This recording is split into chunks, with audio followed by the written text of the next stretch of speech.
Baik, kita mulai. Bismillahirrahmanirrahim. Assalamualaikum warahmatullahi wabarakatuh. Alhamdulillah wassalatu wassalamu ala Rasulillah wa ala alihi wa sahbihi wa mawalah wa la hawla wa la quwata illa billahi wa ba'du. Baik, kita akan lanjutkan kajian kita masih membahas kitab Tauhid, dan sekarang masuk pada bab ad-du'a'u ila syahadati an la ilaha illallah. Bab tentang pentingnya menyeru manusia kepada persaksian tauhid la ilaha illallah. Tidak ada sembahan yang berhak disembah kecuali Allah Subhanahu wa taala. Di sini pengarang membawakan satu dalil Al-Qur'an dan dua hadis Nabi sallallahu alaihi wasallam. Pertama, surah Yusuf ayat 108. Allah Subhanahu wa taala berfirman, "Qul hadhihi sabili ad'u ila Allahi ala basiratin ana wa man ittaba'ani wa subhanallahi wa ma ana minal musyrikin." Katakanlah wahai Muhammad, inilah jalan agamaku, aku dan orang-orang yang mengikutiku, mengajak kalian kepada Allah dengan hujah yang nyata. Maha suci Allah, dan aku tidak termasuk orang-orang yang menyekutukan Allah Subhanahu wa ta'ala.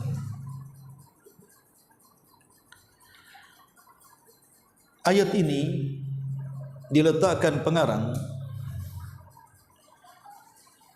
sebagai dalil tentang pentingnya kita menyeru manusia ke dalam tauhid, dan itu manhaj Nabi yang diserukan kepada umatnya agar kita semua serentak mendakwahkan tauhid. Karena tauhid adalah jalan Nabi, sunnah Nabi dan manhaj Nabi. Maka siapapun yang ingin berdakwah, maka utamakan dakwah tauhid sebelum dakwah yang lainnya. Seperti yang dilakukan Nabi Allah Yusuf dalam penjara, di mana Nabi Allah Yusuf alaihi salatu wassalam walaupun dalam penjara, beliau berusaha mendakwahkan kepada orang-orang yang dipenjara untuk mentauhidkan Allah Azza wa Jalla. Dari sini menunjukkan dakwah itu tidak terbatas tempat. Baik, sebelum kita bahas dalil-dalil dari pengarang ini, kita akan menjelaskan tentang keutamaan dakwah tauhid itu sendiri. Ma'asyiral muslimin yang dimuliakan Allah Subhanahu wa taala, kita tahu bahwa di antara keutamaan mendakwahkan ke dalam tauhid, pertama, bahwa mengajak manusia ke dalam tauhid itu hakikatnya kita telah mengikuti jalan Nabi dalam berdakwah. Makanya Allah Subhanahu wa taala mengatakan dalam surah Al-Anbiya ayat 25, "Wa ma arsalnaka min qablika min rasulin illa nuhi ilaihi annahu la ilaha illa ana fa'buduni." Dan tidaklah kami utus sebelum engkau wahai Muhammad dari kalangan rasul, kecuali kami wahyukan kepadanya bahwa sesungguhnya dia Allah adalah sesembahan yang tidak berhak disembah kecuali saya, maka sembahlah saya. Dari sini kita tahu bahwa kalau kita mendakwahkan manusia ke dalam tauhid, hakikatnya kita sedang berdakwah mengikuti dakwah cara Nabi. Yang kedua, ketika kita berdakwah kepada manusia, mendakwahkan tauhid, kemudian ada satu orang yang sadar karena dakwah kita. Umpamanya antum punya saudara suka ke dukun, kemudian kita nasihati jangan ke dukun. Atau punya saudara yang suka gemar menyimpan jimat tangkal dan yang semacamnya, akhirnya ditinggalkan setelah antum berdakwah kepadanya. Maka dalam Islam, satu orang yang kita berikan hidayah ke dalam tauhid itu lebih baik daripada dunia yang banyak. Dan itu sebagaimana nasihat Ali, nasihat Rasul kepada Ali radhiyallahu anhu. Kata Nabi SAW, ya Ali, fa wallahi la an yahdiyallahu bika rajulan wahidan khairun laka min humrin na'am. Demi Allah, wahai Ali, kalau sekiranya ada satu orang lantaran lisan mendapatkan hidayah, maka itu lebih baik daripada engkau mendapatkan unta merah. Dan unta merah di zaman itu adalah kendaraan termewah dan termahal. Kalau mau dikiaskan di zaman sekarang, sebutkan mobil yang paling megah, yang paling mahal, yang harganya miliaran itu. Maka mobil yang harga miliaran itu tidak lebih baik daripada orang yang kita dakwahi sehingga dia mendapatkan hidayah Allah Subhanahu wa taala ke dalam tauhid. Ini yang kedua. Yang ketiga, bahwa Allah Subhanahu wa taala memuji siapapun orang yang mengajak manusia ke dalam tauhid. Bahkan dikatakan sebaik-baik ucapan. Disebutkan dalam surah Fussilat, tepatnya ayat 33. Wa man ahsanu qawlan mimman da'a ila Allah wa amila salihan wa qala innani minal muslimin. Siapa lagi yang lebih indah perkataannya, lebih bagus ucapannya dibandingkan orang yang mengajak manusia ke dalam Allah, maksudnya ke dalam tauhid, dan dia melakukan amal saleh dan berkata sesungguhnya saya termasuk orang-orang yang pasrah kepada Allah. Dari ayat ini menunjukkan bahwa orang yang mendakwahkan tauhid, kata-katanya adalah kata-kata terindah di dunia. Kemudian yang keempat,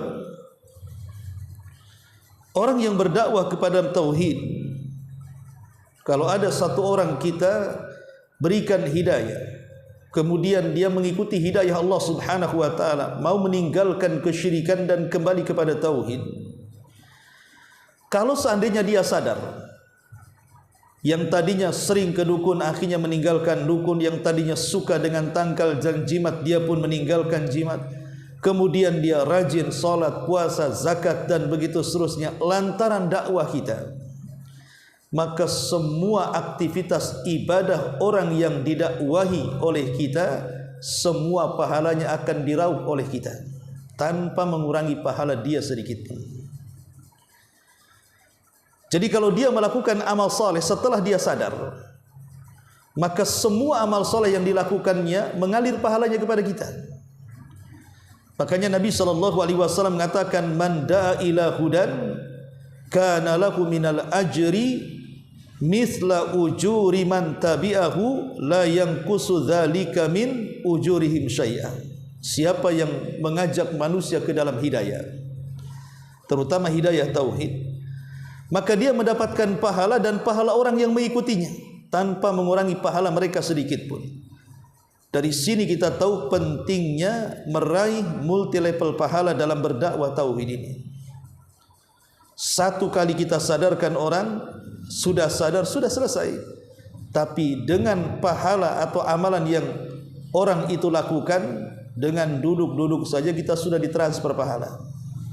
Dan ini keistimewaan orang yang berdakwah ke dalam tauhid. Kemudian juga yang keempat, yang kelima, bahwa mendakwahkan tauhid mendakwahkan manusia ke dalam tauhid,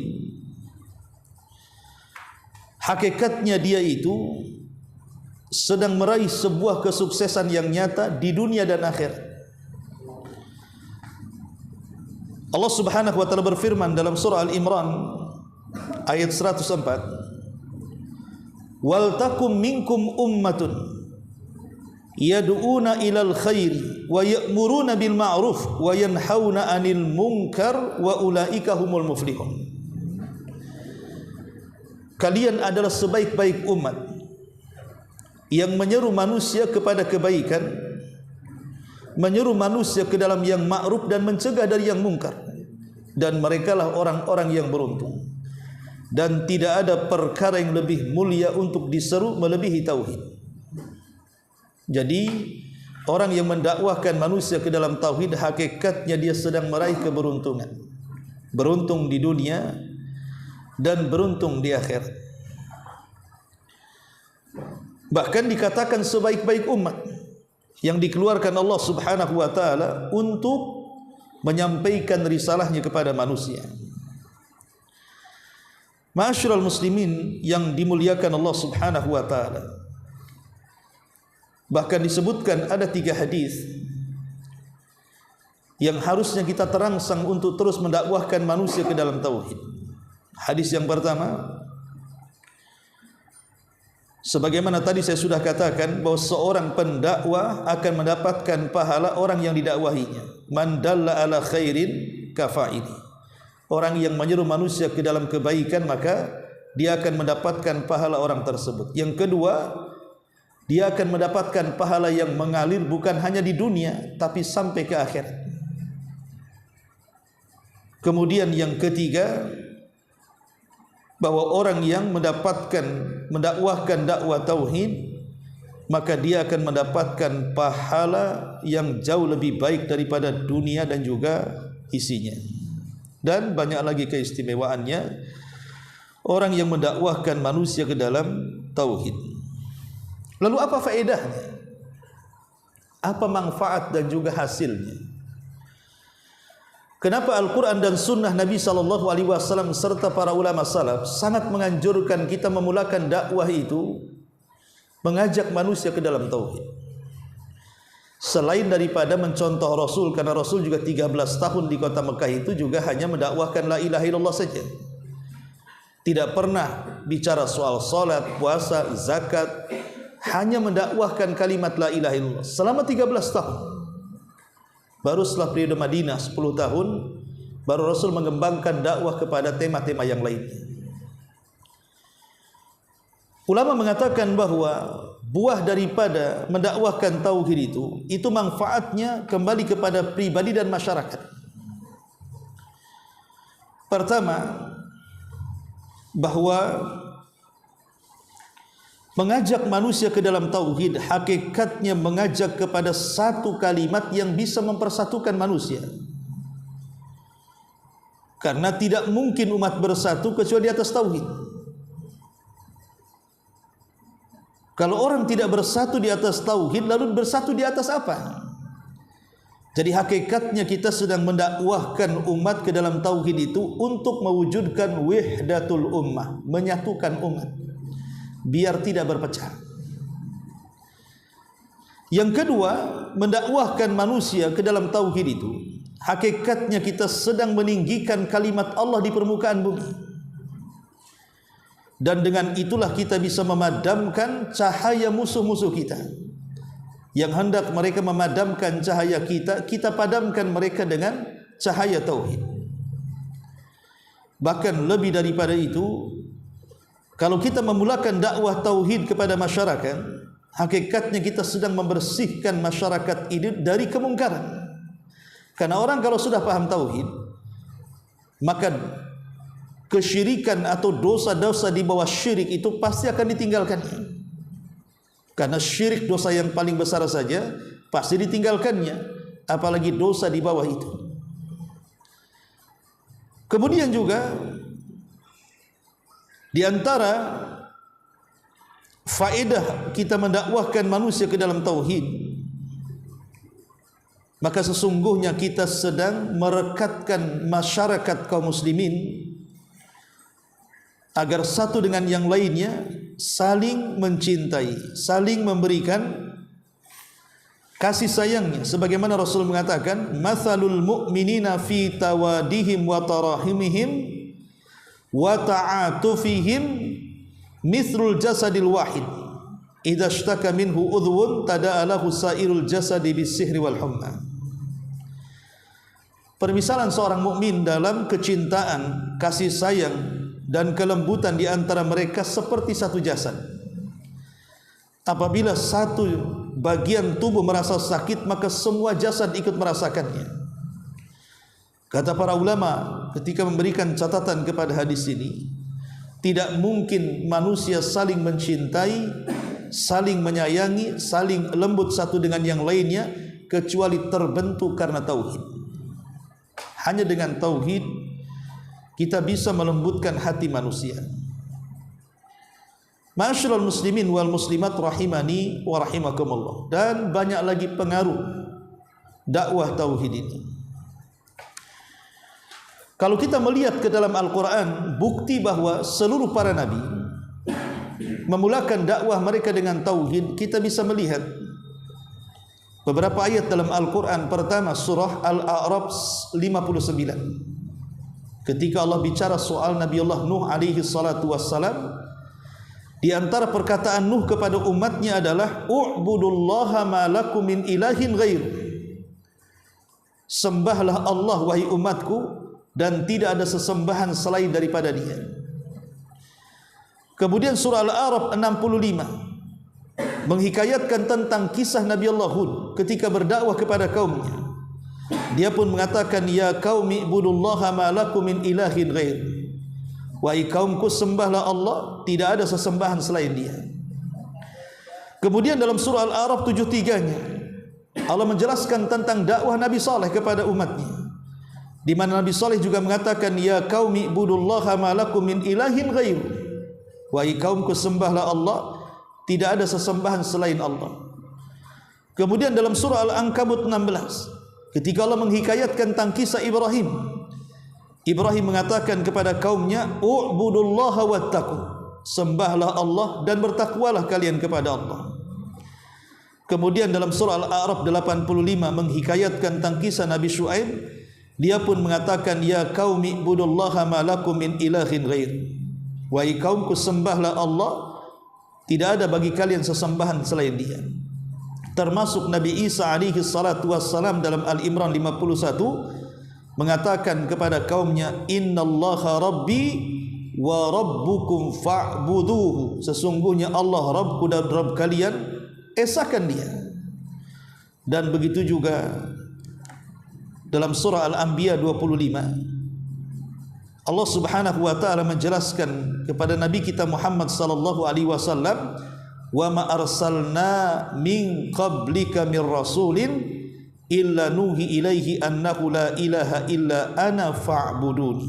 Dan tidaklah kami utus sebelummu dari seorang rasul kemudian kami wahyukan kepadanya bahwa dia tidak ada sembahan yang berhak disembah kecuali aku, maka sembah aku. Dari ayat-ayat ini semua menunjukkan bahwa prioritas dakwah seluruh para nabi adalah tauhid. Itu intinya. Walaqad ba'atsna fi kulli ummatir rasulan ani budullaha wajtanibut taghut. Dan tidaklah kami utus pada tiap-tiap umat ini seorang rasul di mana tugasnya menyerukan kepada manusia, sembahlah Allah dan jauhi sesembahan selain daripada Allah Subhanahu wa taala. Baik, itu di antara mukaddimah pentingnya kita mendakwahkan manusia ke dalam tauhid. Nah, di sini pengarang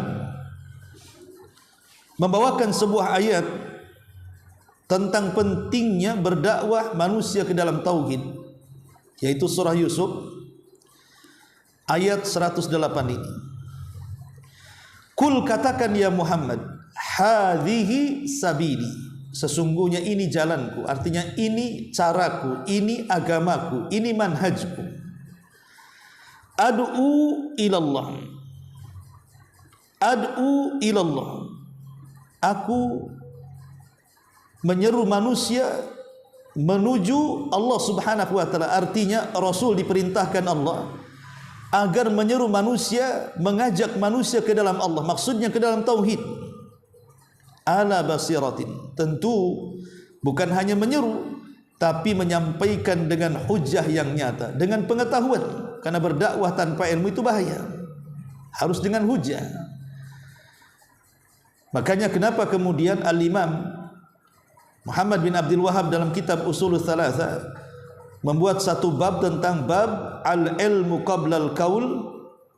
Bab al-ilmu qabla, Imam Al-Bukhari dalam sahihnya membuat bab al-ilmu qabla al-qauli wal amal. Ilmu itu hendaklah didahului sebelum berkata-kata, artinya berdakwah dan juga mengamalkan. Karena tidak mungkin seseorang berdakwah dan mengamalkan tanpa ilmu pengetahuan. Di sini menunjukkan bahwa mendakwahkan tauhid harus di atas pengetahuan. Ana wa manittaba'ani, aku dan orang-orang yang mengikutiku. Kemudian di ujung ayat Allah Subhanahu wa taala merintahkan Rasul juga untuk mengatakan subhanallah, maha suci Allah, wa ma ana minal musyrikin, dan aku tidak termasuk orang-orang yang menyekutukan Allah Subhanahu wa taala. Setelah kemudian menyebutkan ayat ini, beliau menyebutkan dua riwayat bagaimana Nabi SAW memperhatikan tentang dakwah tauhid ini. Pertama, hadis Abdullah ibn Abbas radhiyallahu anhuma. Qala, dia mengatakan, anna Rasulullah sallallahu alaihi wasallam qala li Mu'ad lama ba'athahu ila al-Yaman. Satu hari Nabi sallallahu alaihi wasallam, kata Ibnu Abbas, pernah memanggil Mu'ad. Maksudnya Mu'ad ibnu Jabal, yang dikatakan manusia yang paling paham dengan halal dan haram. Yang dikatakan oleh Nabi sallallahu alaihi wasallam, Mu'ad itu nanti pada hari kiamat dia akan melebihi para ulama bagaikan ratwah. Ratwah itu maksudnya kalau kita ambil batu kemudian dilempar sejauh mungkin, itulah Mu'ad menjangkau para ulama pada hari kiamat. Memang orang yang cerdas Mu'ad bin Jabal. Makanya Nabi SAW memilih dia untuk berdakwah. Dari sini menunjukkan bahwa seorang da'i saat berdakwah itu tidak serta-merta mengutus sembarang orang, tapi harus punya pengetahuan. Karena ada di masyarakat itu orang yang berdakwah ke sana kemari tidak punya pengetahuan. Apa yang kira-kira didakwahkan? Dia sendiri perlu pengetahuan dan perlu dakwah. Karena dakwah ini perlu ilmu. Makanya Rasul tidak memilih serta-merta para sahabat, tidak, tapi Rasul memilih yang terbaik di antara para sahabat. Mu'ad bin Jabal, manusia yang paling paham dengan halal dan haram. Tak bisa kita ini kemudian door to door datang kepada manusia mendakwahkan tanpa pengetahuan. Apa yang didakwahkan nantinya? Orang yang tidak punya ilmu terkadang tidak tahu prioritas dakwah. Akhirnya mengabaikan dakwah tauhid, malah dakwah yang lain pula diprioritaskan. Sekalipun kemudian dia sadar, mungkin dia salat, dia puasa, dia zakat, dia sedekah, tapi kalau akidahnya masalah, kan buat apa dakwah? Bukankah akidah itulah yang menentukan diterima salat dan tidaknya, diterima sedekah dan tidaknya, diterima puasa dan tidaknya? Akidah itulah dibenarkan, diluruskan supaya semua amal setelahnya menjadi amalan yang diterima dan makbul di hadapan Allah Subhanahu wa taala. Jadi Rasul ketika hendak mengutus seorang dai, memilih Mu'ad, manusia terbaik, untuk berangkat ke negeri Yaman.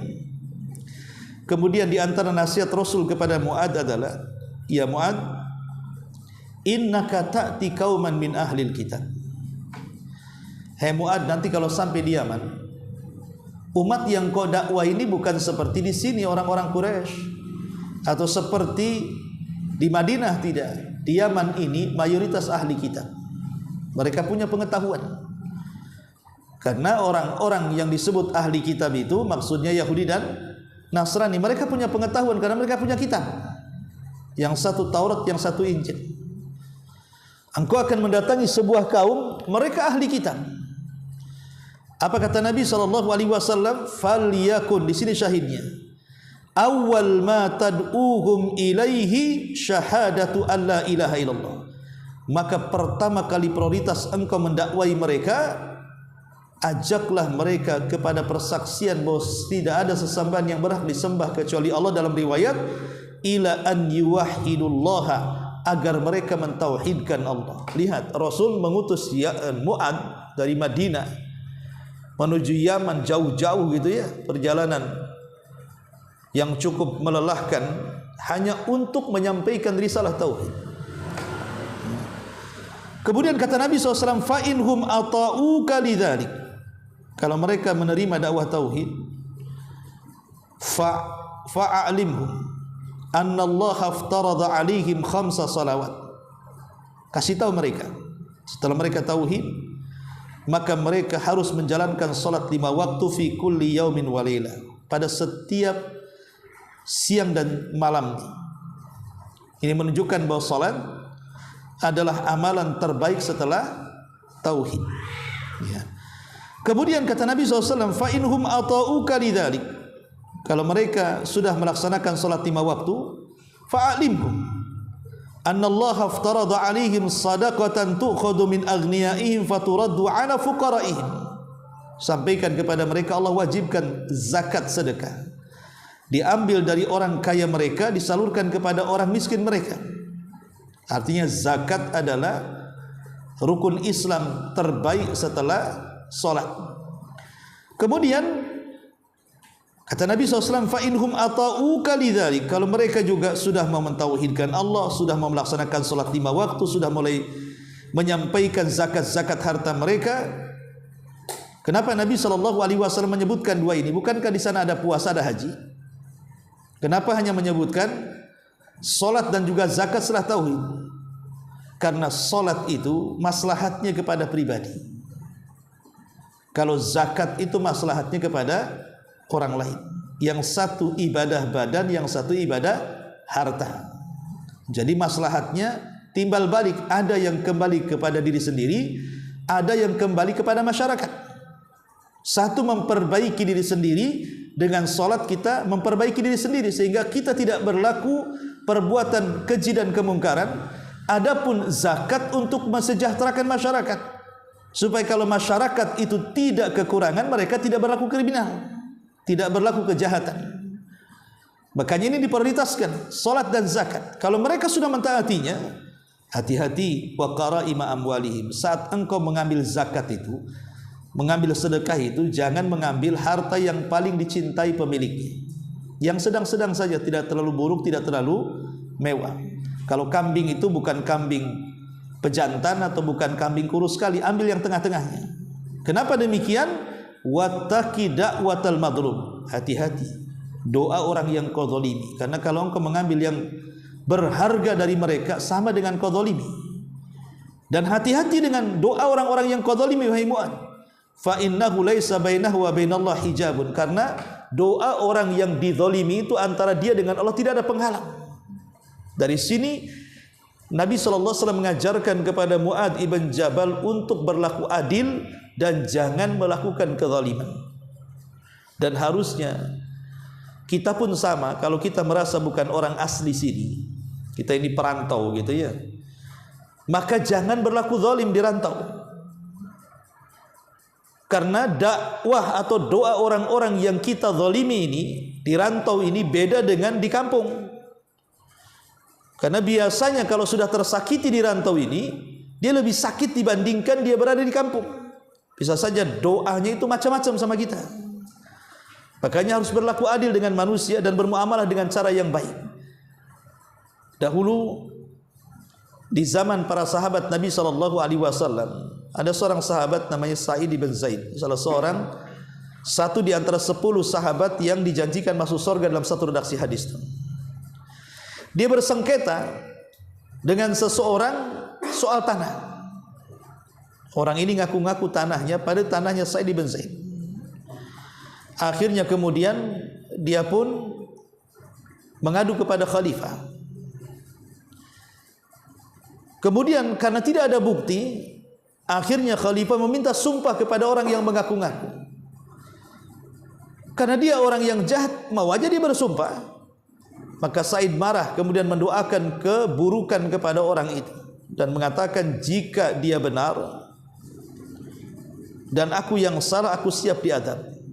Tapi jika aku yang benar, dia yang salah, panjangkan umurnya. banyakkan balanya, fakirkan hidupnya, dan jangan kau senangkan dalam kehidupannya selama dia hidup di dunia. Subhanallah. Rupanya yang benarlah Sa'id. Setelah dia berdoa seperti itu, maka orang yang merebut tanahnya di akhir hidupnya sangat mengenaskan hidupnya. Tertimpa doa orang yang dizalimi.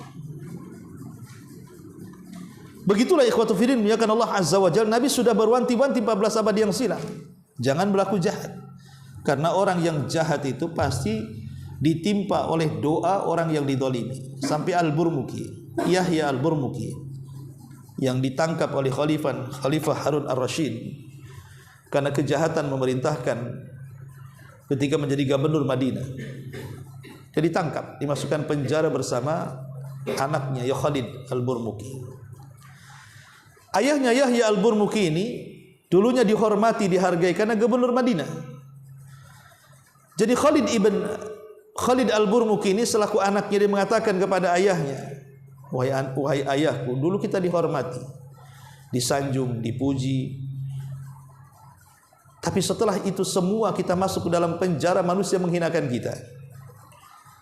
Maka Al-Burmuki mengatakan kepada putranya, boleh jadi ketika kita berkuasa ada rakyat yang kudzalimi, sehingga dia mendoakan doa keburukan kepadaku, sehingga doa itu melesat ke langit dan mengenai kita satu keluarga sebagaimana kau lihat hari ini. Lihat bagaimana kisah-kisah ini menunjukkan apa? Jangan sampai kita ini menzalimi orang lain. Ini riwayat yang pertama. Riwayat yang kedua, walahuma, dan juga hadis Bukhari Muslim dari hadis Sahal ibn Sa'ad radhiyallahu anhuma, anna Rasulullah sallallahu alaihi wasallam qala yauma Khaybar. Nabi SAW pernah berkata di perang Khaybar. Karena kan ketika perang Khaybar itu kan benteng Khaybar itu tidak mau runtuh masalahnya. Dan itu kan peperangan terakhir melawan Yahudi. Rasul itu berperang di Madinah melawan Yahudi itu kan 4 kali. Lah yang terakhir melawan Yahudi dalam perang Khaybar. Lah Khaybar ini satu kota yang kaya dengan kurma, dan di benteng, karena orang Yahudi suka buat benteng sehingga susah ditembus. Sehingga Rasul itu mengirim pasukan berkali-kali, tidak bisa merobohkan benteng.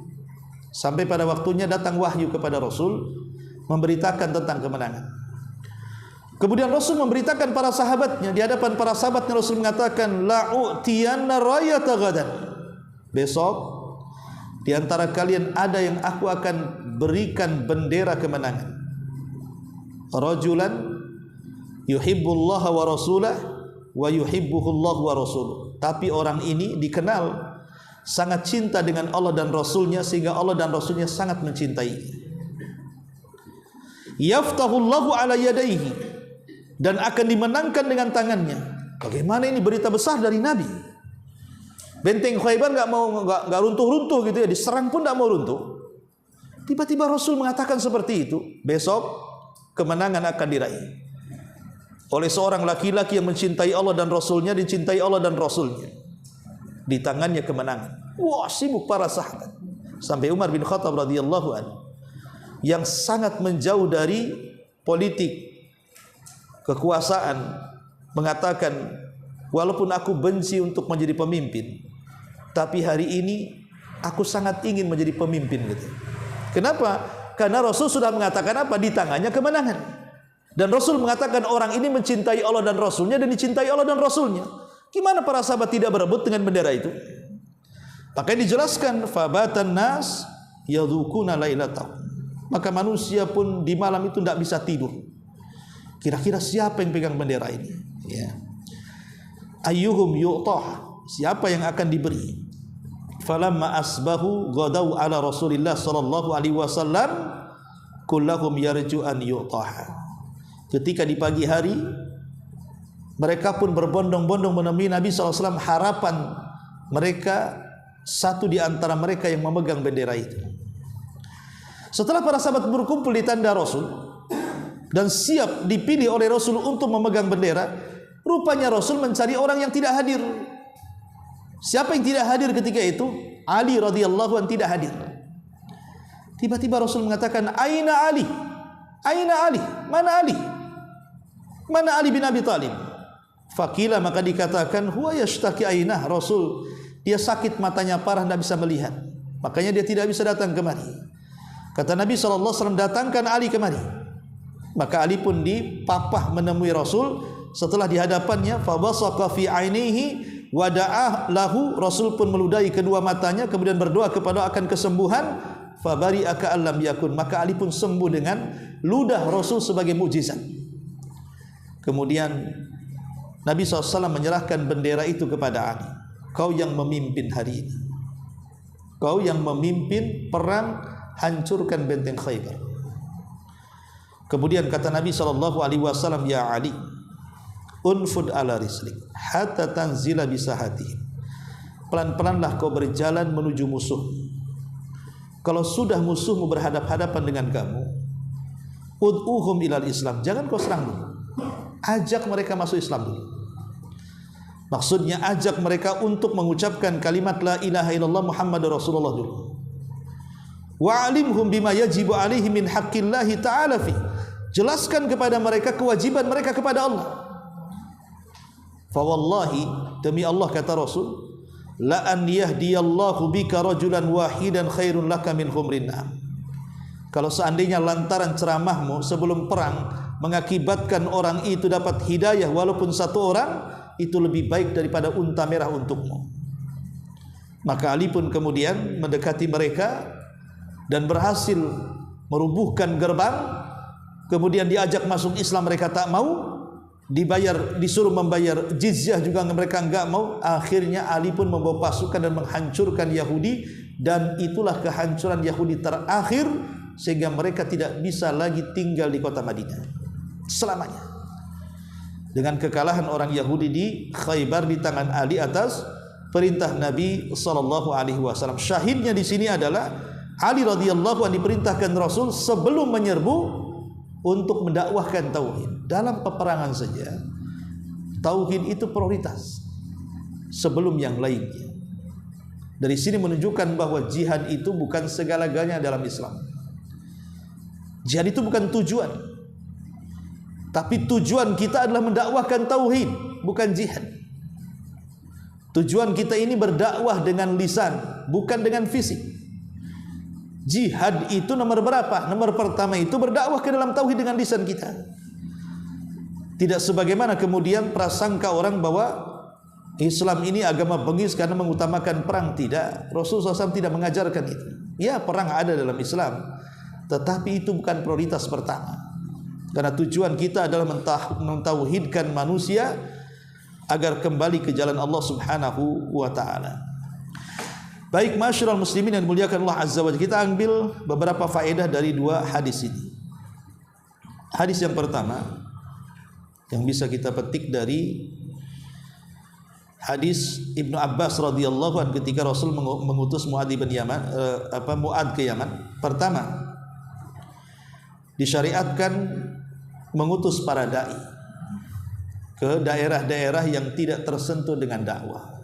Penting sebenarnya mengutus para dai. Makanya kita harus membuat generasi anak-anak yang kelak di masa depan akan menjadi para duat. Cetak mereka sebanyak-banyak supaya bisa menyebarkan dakwah bukan hanya di perkotaan sampai ke pelosok-pelosok.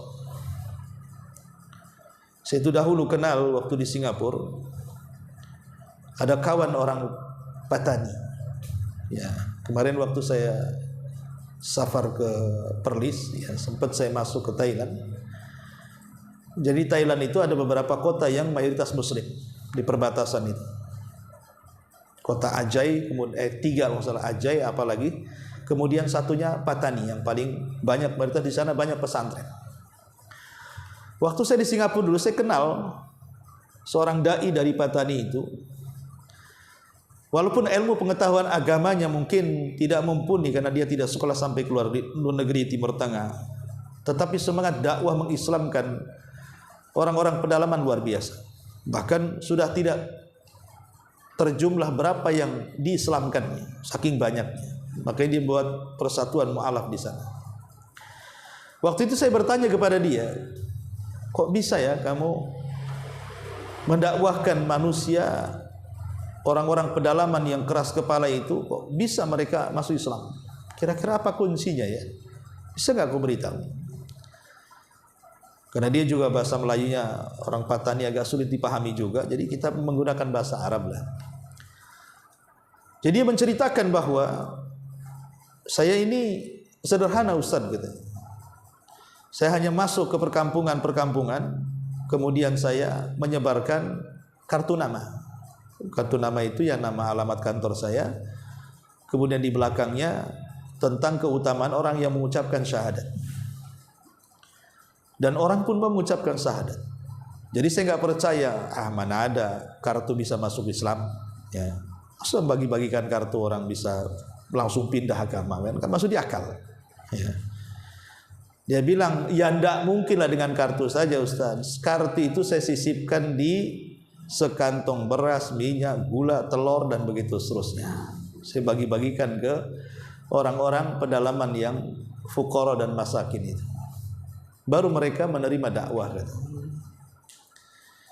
Berarti kan bukan kartu itu saja, karena sembakonya itu ya kan. Dari sini menunjukkan bahwa terkadang dakwah itu kan mesti harus punya strategis gitu maksudnya. Kenapa orang-orang Nasrani itu dia bisa menyebarkan Nasrani sehingga banyak orang masuk Kristen?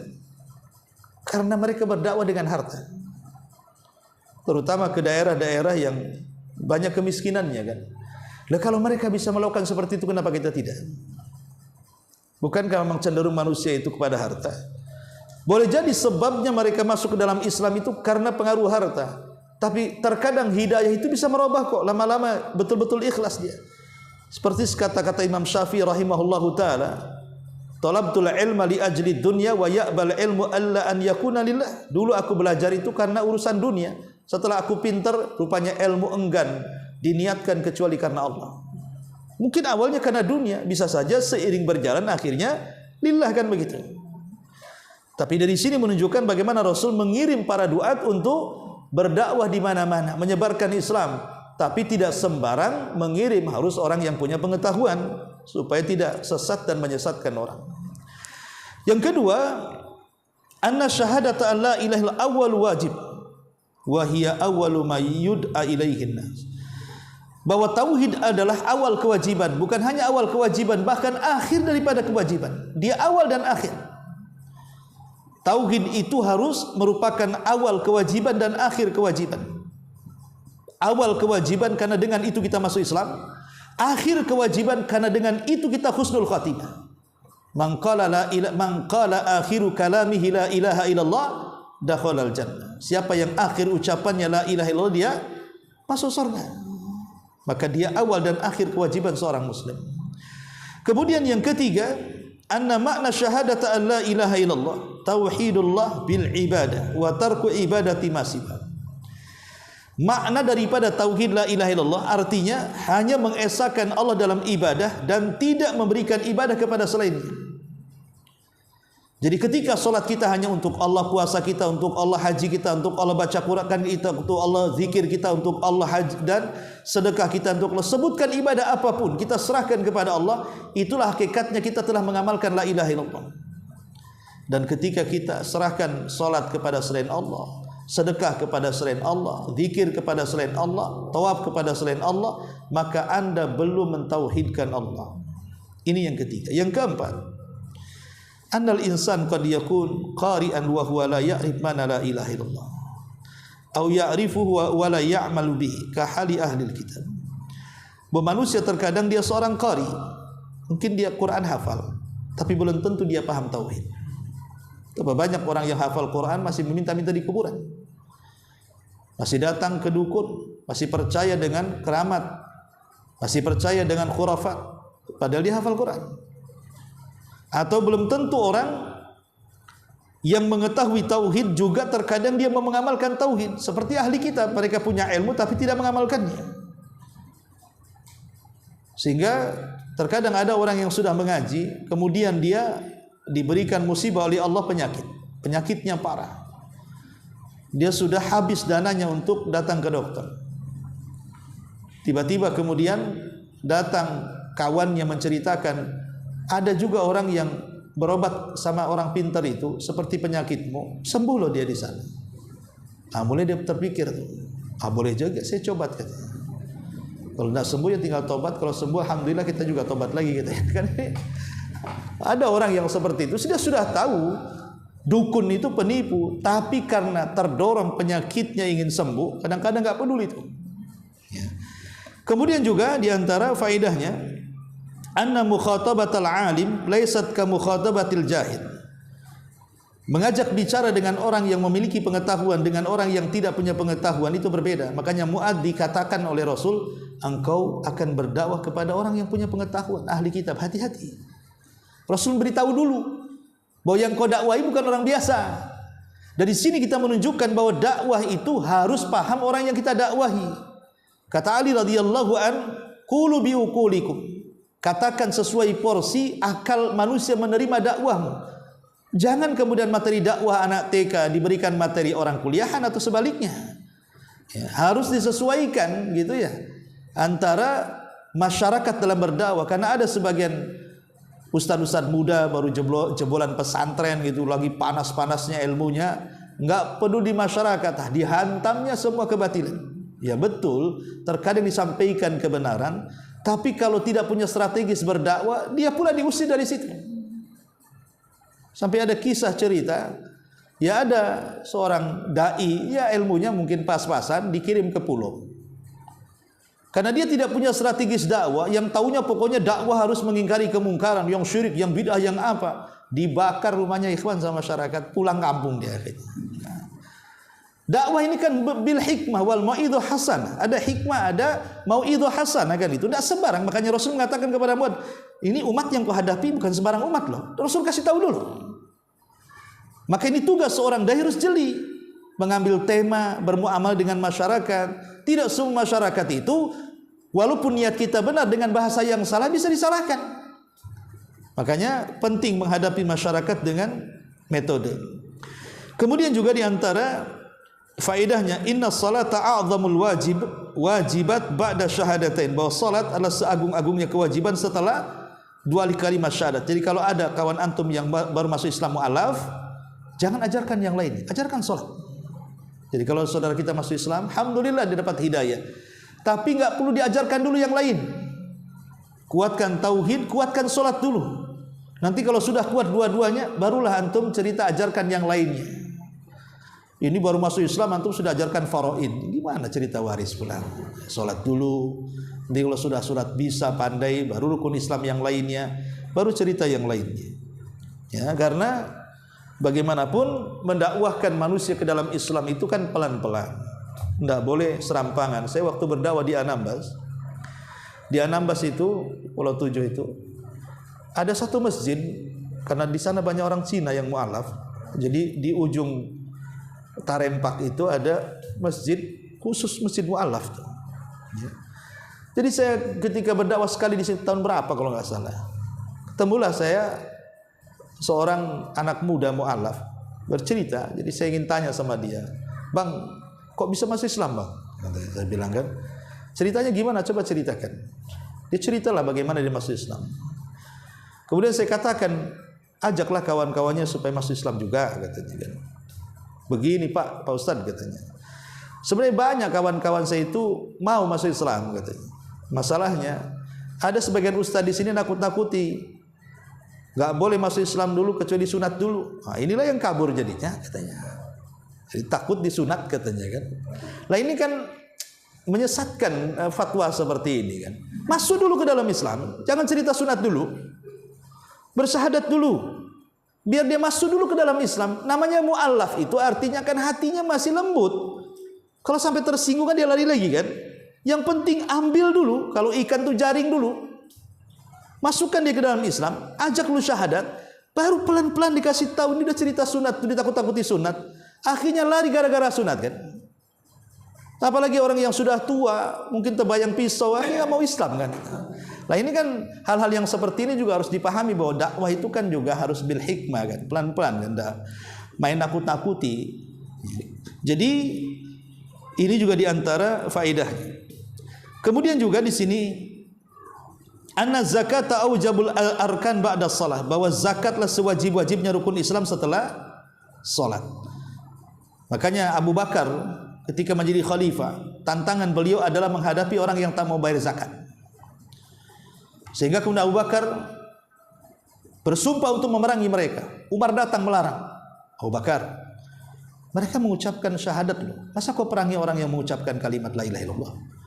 Abu Bakar tetap mengatakan, ya Umar, kalau di zaman Rasul sallallahu alaihi wasallam mereka menyerahkan zakat ke hadapan Nabi, di zamanku mereka tidak menyerahkan zakat kepadaku, aku akan perangi mereka seperti orang yang memerangi meninggalkan sholat.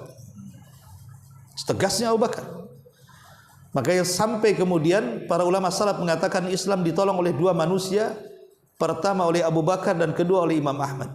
Abu Bakar di saat manusia tidak mau bayar zakat, oleh Imam Ahmad di saat manusia dipaksa untuk mengatakan Al-Quran makhluk.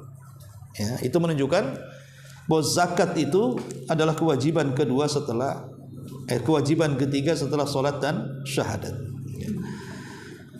Kemudian tidak boleh zakat itu diserahkan kepada orang kaya. Zakat itu diserahkan kepada orang miskin.